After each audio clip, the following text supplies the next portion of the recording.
நண்பர்கள் அனைவருக்கும் வணக்கம். வைகாசி விசாக திருநாள் என்பது உலகெங்கும் வாழும் தமிழ் மக்களின் நெஞ்சங்களில் நீங்கா இடம் பிடித்த நம் தமிழ் கடவுளான முருகப்பெருமான் அவதரித்த மகா உன்னதமான திருநாள். அன்னைக்கு எல்லாரும் காவடி எடுப்பாங்க, பால்குடம் எடுப்பாங்கன்னு மட்டும்தான் நிறைய பேருக்கு தெரியும். ஆனா இந்த ஒரு தெய்வீக திருநாளுக்கு பின்பு தேவர்களையே அலறவிட்ட அசுரன் சூரபத்மனை வதம் செய்ய சிவபெருமானோட நெற்றிக்கண்ணிலிருந்து 6 தீப்பொறிகள் கிளம்பிய வியக்க வைக்கும் ஒரு வரலாறு ஒளிஞ்சிருக்கு. தர்மத்தின் அதிபதியான நீதியரசர் யமதர்மராஜன் பிறந்த அற்புத தினம் இது. மகாபாரத வில்வித்தையாளர் அர்ஜுனன் பாசுபதாஸ்திரம் பெற்ற வரலாறு இந்த தினத்துல நடந்திருக்கு. நம்மாழ்வார் அவதரித்த தினம் புத்தர் ஞானம் பெற்ற ரகசியம், மணிமேகலைக்கு அமுத சுரபி பாத்திரம் கிடைத்த அதிசயம்னு இதுவரைக்கும் நீங்க கேட்டிடாத பல சுவாரஸ்யமான விஷயங்கள் விழிஞ்சிருக்கு. இந்த வீடியோவோட ஆரம்பத்துல இருந்து கடைசி வரைக்கும் நீங்க ஒரு செகண்ட் கூட ஸ்கிப் பண்ணாம பாத்தீங்கன்னா வைகாசி விசாகத்தோட மொத்த வரலாற்று கதையையும் அதற்கு பின் இருக்கக்கூடிய ஆன்மீக அறிவியல் ரகசியங்களையும், வைகாசி விசாகம் அன்று எப்படி விரதம் இருந்து முருகப்பெருமானின் முழு அருளையும் பெறுவதுன்னு ஒவ்வொன்னா கேட்டு தெரிஞ்சுக்கலாம்.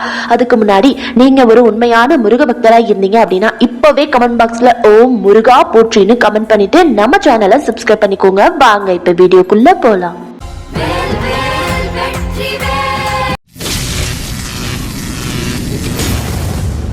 தமிழ் மாதங்களின் வரிசையில் 2வது மாதமாக வரக்கூடிய மாதம் தான் வைகாசி மாதம். பௌர்ணமி திதியும் விசாக நட்சத்திரமும் ஒன்றாக இணையும் அந்த புண்ணிய தினம் தான் வைகாசி விசாகமா உலகெங்கும் மங்களகரமான முறையில கொண்டாடப்படுது.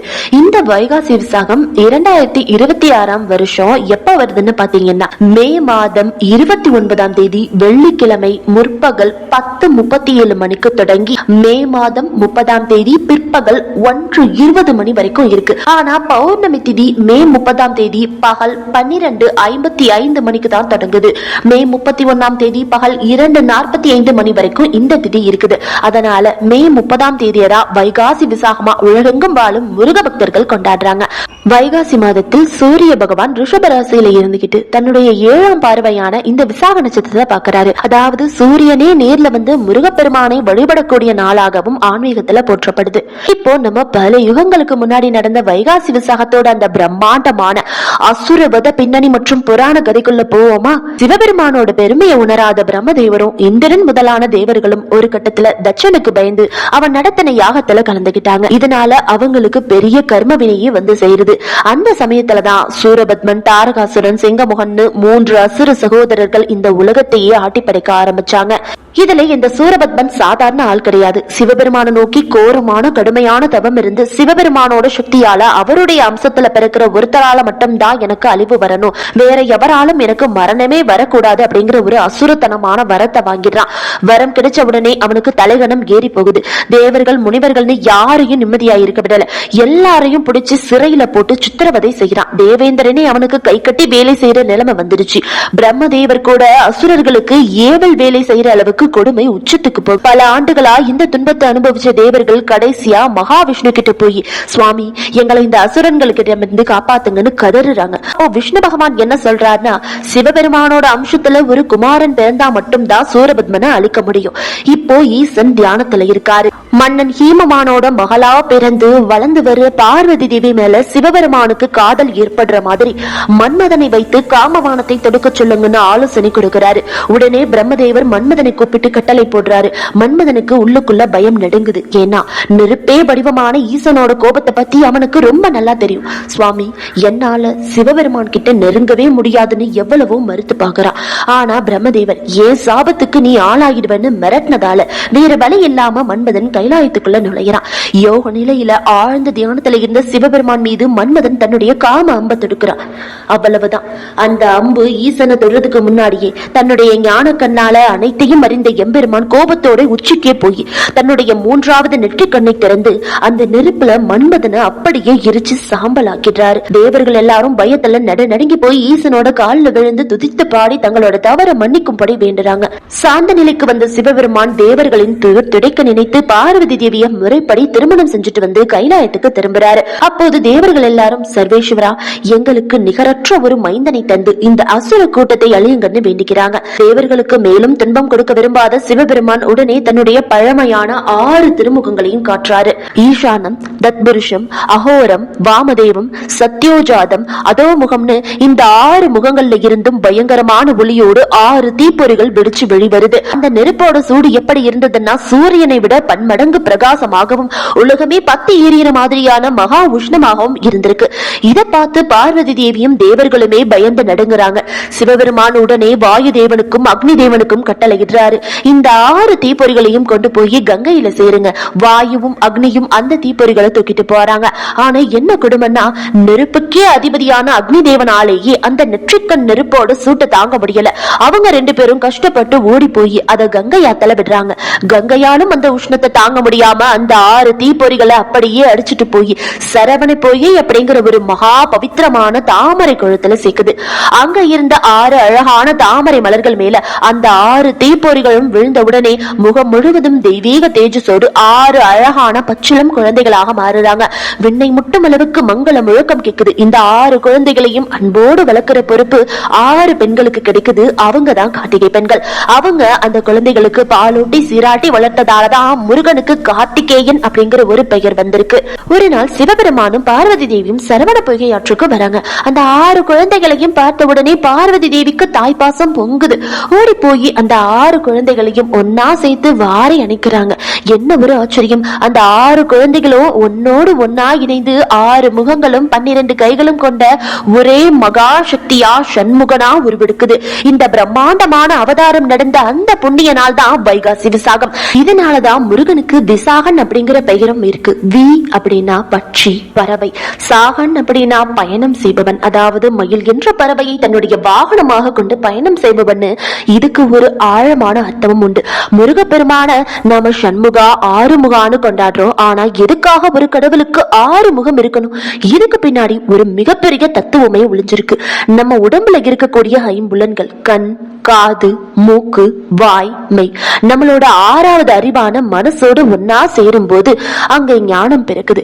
இதோட ரகசியம் அது மட்டும் இல்ல, முருகனோட ஒவ்வொரு முகமும் நமக்கு ஒரு முக்கியமான தத்துவத்தை எடுத்து சொல்லுது. முதல் முகம் நம்ம வாழ்க்கையில வர கஷ்டங்களை அடிச்சு துரத்துற பாதுகாப்பு கவசம். 2வது முகம் நமக்குள்ள இருக்கிற பக்தியை தூண்டி மனசை அமைதிப்படுத்துது. 3வது முகம் நம்மளோட அறியாமையை நீக்கி நல்ல புத்தி அறிவை கொடுக்குது. 4வது முகம் பொறுமை கடலினும் பெரிதுன்னு சொல்லுவாங்களே, அந்த மகா பொறுமையை தருது.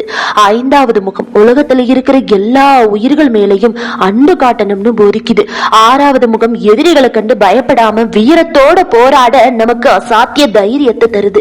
முருகனோட கையில இருக்க வேல் இது வெறும் ஆயுதம் மட்டும் கிடையாதுங்க, அது ஒரு குறியீடு. வேலை நல்லா கவனிச்சு பார்த்தீங்கன்னா அதோட கீழ் பகுதி நீளமா இருக்கும், மேல் பகுதி அகலமா இருக்கும், நுனிப்பகுதி ரொம்ப கூர்மையா இருக்கும். நீளம் உங்க அறிவு ஆழமா இருக்கணும், அகலம் உங்க அறிவு எல்லா விஷயத்தை பத்தின பரந்த அறிவா இருக்கணும், கூர்மை உங்க புத்தி ரொம்பவே கூர்மையா இருக்கணும். இந்த 3 ஆழமான பரந்த கூர்மையான அறிவு ஒரு மனுஷன் கிட்ட இருந்தா அவன் வாழ்க்கையில எந்த போரையும் ஈஸியா ஜெயிச்சிடலாம் அப்படிங்கறத குறிக்குது. அதே போல முருகனுக்கு ஏன் குமரன்கிற பெயர் வந்துச்சு தெரியுமா? குமரன் அப்படின்னா எப்பவுமே இளமையா இருக்கிறவன் அர்த்தம். முருகனுக்கு முதுமையே கிடையாது. அது மட்டும் இல்ல, கு அப்படின்னா குறைன்னு அர்த்தம், மரன் அப்படின்னா அழிப்பவன் அர்த்தம். அதாவது நம்ம கிட்ட இருக்கிற குறைகளை எல்லாம் அழிச்சு நம்மள ஒரு முழுமையான மனுஷனா மாத்துறதாலதான் அவருக்கு குமரன்கிற பெயர் வந்துச்சு. புராணங்கள்ல இந்த வைகாசி விசாகத்தை பத்தி மற்றும் ஒரு சுவாரஸ்யமான கதையும் இருக்குது. அதுதான் பராசர முனிவர், அவரோட 6 குழந்தைகளை பத்தின கதை. பராசர முனிவருக்கு 6 குழந்தைகள் இருந்தாங்க. 6 பேருமே செம்ம சுட்டி, செம்ம குறும்புக்காரவங்க. ஒரு நாள் அவங்க அங்கிருந்த ஒரு குளத்துல குளிக்கும் போது தண்ணிய தேவையில்லாம அசுத்தம் செஞ்சு விளையாடிக்கிட்டு இருந்தாங்க. இதனால அந்த நீர்ல வாழ்ந்து வந்த மீன்களும் தவளைகளும் ரொம்ப வேதனைப்பட்டுச்சு. அதை பார்த்த பராசர முனிவர், பிள்ளைகளா நீரை இப்படி அசுத்தப்படுத்த கூடாது, சிவபெருமானா நினைத்து வழிபடணும், விளையாடுனது போதும் வெளியே வாருங்கள்னு கட்டளையிடுறாரு. ஆனா அந்த 6 பிள்ளைகளும் அப்பாவோட பேச்சு கேட்காம தண்ணிக்குள்ளேயே நின்று கும்மாலம் போட்டுக்கிட்டு இருக்காங்க. இதனால நிறைய மீன்கள் செத்து போகுது. இதை பார்த்து கோபம் அடைந்த முனிவர், என் சொல்ல மீறி இந்த உயிரினங்களை பதச்சதால நீங்க 6 பேரும் மீன்களாக மாறக்கடுதுன்னு சாபமிடுறாரு. உடனே அந்த 6 பிள்ளைகளும் 6 மீன்களாக மாறி அந்த குளத்திலேயே கிடக்குறாங்க. தன்னுடைய தவற உணர்ந்து அவங்க சாப விமோசனம் கேட்கும் போது பார்வதி தேவியோட அருளால் உங்களுக்கு விமோசனம் கிடைக்கும்னு முனிவர் சொல்றாரு. மீன்களாக மாறிய அந்த 6 பேரும் பல காலம் அந்த குளத்திலேயே வாழ்ந்து வராங்க. ஒரு சமயம் சிவலோகத்தில் பார்வதி தேவி குழந்தை முருகனுக்கு ஒரு தங்க கிணத்துல வச்சு ஞானப்பாலை ஊட்டி கொண்டிருக்கும் போது அப்போ அதுல இருந்து ஒரு சொட்டு பால் தவறி பூலோகத்துல இந்த மீன்கள் வாழக்கூடிய குளத்துல விழுது. அந்த 6 மீன்களும் பருகிய உடனே அவங்க சாபம் நீங்கி மகா முனிவர்களா மாறுறாங்க. அவங்க சிவபெருமானுக்கு நன்றி சொல்லி வழிபட்ட போது நீங்கள் 6 பேரும் திருச்செந்தூருக்கு சென்று தவம் இருங்கள், அங்கே முருக கடவுள் உங்களுக்கு காட்சி தருவார்னு ஒரு அசரீரி சத்தம் கேக்குது. அவங்க திருச்செந்தூருக்கு போய் கடுமையான தவம் ஏற்றுறாங்க. அப்படி அவங்க தவம் செய்த தினம் வைகாசி மாத விசாக நட்சத்திர பௌர்ணமி கூடிய நன்னாளில் தான் முருகப்பெருமான் அவங்களுக்கு நேர்ல காட்சி கொடுத்து அவங்களோட சாபத்தை போக்குறாரு. முன்பினை பயனாலும் சாபத்தாலும் கஷ்டப்படுறவங்க இந்த நாள்ல முருகனை வணங்கினா துயரம் நீங்கி இன்பம் பெறுவாங்கிறதுக்கு இதுவே சாட்சி. அடுத்ததா குழந்தையா வளர்ந்த முருகன் தேவர்களின் துயர் துடைக்க அசுரர்களை அழிக்க தயாராகிறாரு. அப்போ அன்னை பார்வதி தேவி தன்னோட சக்தியின் அம்சமான வேலாயுதத்தை முருகன் கிட்ட கொடுக்கறாங்க. அந்த வேலை எடுத்துக்கிட்டு முருகன் போருக்கு கிளம்புறாரு. போர்க்களத்துல சூரபத்மன் சாதாரண ஆளா ஆடல, ஏகப்பட்ட மாயாஜால வித்தைகளை எல்லாம் காட்டி போர் செய்யறான். ஒரு கட்டத்துல முருகனுக்கு பயந்து கடலுக்கு அடியில போய் ஒரு பெரிய மாமரமா தலைகீழா மாறி நிக்கிறான். முருகன் கொஞ்சம் கூட அசரல. கையில இருந்த வேலை ஏவி அந்த மாமரத்தை நடுவிலேயே 2ஆ பிளக்குறாரு. இங்கேதான் நம்ம தமிழ் கடவுள் முருகனோட மகா கருணை வெளிப்படுது. எதிரின்னு பார்க்காம அவனை முழுசா அழிக்காம அவனுக்குள்ள இருந்த அகங்காரத்தை மட்டும் அழிச்சு அவனை திருத்துறாரு. பிளக்கப்பட்ட அந்த மாமரத்தோட ஒரு பாதியை மயிலாகவும் மற்றொரு பாதியை சேவலாகவும் மாற்றுறாரு. அதாவது உனக்குள்ள இருக்கிற அகங்காரத்தை அடக்கி எனக்கு வாகனமாகவும் என் கொடையில் இருக்கும் சின்னமாகவும் ஒன்ன வச்சுக்கிறேன்னு அவனுக்கு அருள் செய்யறாரு. இதனாலதான் முருகன் கோவில்கள்ல மயிலையும் சேவலையும் நம்ம பாக்குறோம். முருகப்பெருமான நாம ஏன் 2 மனைவிகளோட பாக்குறோம் தெரியுமா? அதுக்கு பின்னாடியும் ஒரு தத்துவம் ஒளிஞ்சிருக்கு. தெய்வ யானை, அதாவது தேவலோகத்துல வளர்ந்தவங்க. இவங்க தெய்வீக சக்தியான கிரியா சக்திக்கு அடையாளமா இருக்காங்க. வள்ளி பூலோகத்துல வேடர் குலத்துல வளர்ந்தவங்க. இவங்க இச்சா சக்திக்கு அடையாளம். நம்மளோட தூய்மையான ஆசைகள், லட்சியங்கள், அன்பு, இதுதான் இச்சா சக்தின்னு சொல்றோம். ஒரு மனுஷன் வாழ்க்கையில ஜெயிக்கணும்னா அவன்கிட்ட உயர்ந்த லட்சியம் இருக்கணும், அதே சமயம் இறைவனின் அருளும் இருக்கணும். இது 2ம் சேரும் போதுதான் ஒரு மனுஷனோட வாழ்க்கை முழுமையடையும்னு காட்டத்தான் முருகன் இவங்க 2 பேரையும் திருமணம் செஞ்சுக்கிட்டாரு. வைகாசி விசாகம் என்பது நம் தமிழ் கடவுள் முருகப்பெருமானுக்கு மட்டுமே உரிய உன்னதமான நாள்னு நம்ம நினைச்சிட்டு இருக்க கூடாது. இந்த மகா புண்ணிய நன்னாளில் உலக வரலாற்றிலும் ஆன்மீக வரலாற்றிலும் வேறு பல அதிசயமான அவதாரங்களும் உன்னதமான சம்பவங்களும் கூட நிகழ்ந்திருக்கு. தர்க்க திசையின் அதிபதியாகவும் மனிதர்களின் ஆயுள் மற்றும் மரணத்தை தீர்மானிக்கக்கூடிய நீதி அரசராகவும் விளங்கக்கூடிய யமதர்மராஜன் அவதரித்த புண்ணிய தினமும் இந்த வைகாசி திருநாள் தான். வைகாசி விசாகத்தன்று தனது பிறந்த நாள் என்பதால் யமதர்மராஜன் மிகவும் மகிழ்ச்சியோடு இருப்பாராம். அந்த நாளில் அவரை நினைத்து வழிபட்டால் தீராத நோய்கள் குணமாகி மரண பயம் நீங்கி நீண்ட ஆயுள் கிடைக்கும் என்பது மக்களோட பலமான நம்பிக்கை. இதே வைகாசி விசாக திருநாள் தான் மகாபாரதத்தின் மகாவீரனான அம்பு ஈவதில் நிகரற்ற வில்வித்தையாளரான அர்ஜுனன் சிவபெருமான நோக்கி தவம் புரிந்து அவரிடமிருந்து பிரம்மாண்டமான பாசுபத அஸ்திரம் என்ற மகா சக்தி வாய்ந்த ஆயுதத்தையும் வரமா வாங்கியிருக்காரு. இந்த அற்புதம் திருவேட்களம் என்ற திருத்தலத்தில் பெரும் விழாவாகவும் கொண்டாடப்படுது. அடுத்ததா 12 ஆழ்வார்களில் மிக முக்கியமானவராகவும் திராவிட வேதம் என்று அழைக்கப்படும் திருவாய்மொழியை உலகிற்கு அருளியவருமான ஸ்ரீ நம்மாழ்வார் அவதரித்த தினமும் இந்த வைகாசி விசாக புண்ணிய தினம்தான். இதனால வைணவ பெருமக்களுக்கு இது மிக உன்னதமான ஒரு பண்டிகை திருநாளாகவும் பார்க்கப்படுது. உலகிற்கு அகிம்சையையும் தர்மத்தையும் போதித்த கௌதம புத்த பிரான் அவதரித்ததும் அவர் போதி மரத்தடியில் மகா ஞானம் பெற்றதும் இறுதியில் அவர் முக்தியடைந்ததும் இதே வைகாசி மாத பௌர்ணமி விசாக நட்சத்திரத்தில் தான். இதனாலதான் உலகம் முழுவதும் உள்ள பௌத்த மக்களால் இந்த நாள் புத்த பூர்ணிமாங்கிற பெயரில் மகா உன்னதமா கொண்டாடப்பட்டு வருது. சித்தர்களின் கூற்றுப்படி முருகப்பெருமானோட அறுபடை வீடுகளும் நமது உடம்பில் உள்ள 6 முக்கிய ஆதாரங்களை, அதாவது நம்ம உடம்புல உள்ள எனர்ஜி சக்கரங்களை குறிக்குது. திருப்பரங்குன்றம் மூலாதாரத்தையும், திருச்செந்தூர் சுவாதிஷ்டானத்தையும், பழனி மணிப்பூரகத்தையும், சுவாமிமலை அநாகதத்தையும், திருத்தணி விசுத்தியையும், பழம்புதுச்சோலை ஆக்ஞா சக்கரத்தையும் குறிக்குது. அதனால வைகாசி விசாகத்தன்னைக்கு முருகப்பெருமான தியானித்து வணங்கும் போது நமது உடலின் ஆற்றல் நிலைகள் அனைத்தும் சமநிலை பெற்று தோண்டப்படுது. இந்த வைகாசி திருநாளில் உலகெங்கும் உள்ள அறுபடை வீடுகளிலும் மற்றும் அனைத்து முருகன் திருத்தலங்களிலும் மகா பிரம்மாண்டமான முறையில் திருவிழாக்களும் பூஜைகளும் திருப்போரூர் சிதம்பர சுவாமிகள் குரு பூஜையும் சிறப்பாக நடத்தப்படுது. முக்கியமா வேறெந்த முருகன் கோவிலிலும் இல்லாத அளவுக்கு வித்தியாசமான அதிசயமான ஒரு சிறப்பு வழிபாடு இந்த வைகாசி விசாகத்தன்று திருச்செந்தூர் சுப்பிரமணிய சுவாமி திருக்கோவிலில் பல்லாயிரக்கணக்கான பக்தர்கள் முன்னிலையில் மிக விமர்சையாக நடத்தப்படுது. இதே வைகாசி விசாக திருநாளை ஒட்டித்தான் சென்னைக்கு பக்கத்தில் உள்ள திருமுல்லை வாயிலில் அமைந்திருக்கும் மாசலாமணீஸ்வரர் திருக்கோவிலில் இறைவனும் இறைவியும் லிங்க திருமேனியில் ஐக்கியமாகும் மகா உன்னத திருவிழா மிக சிறப்பாக நடத்தப்பட்டு வருது.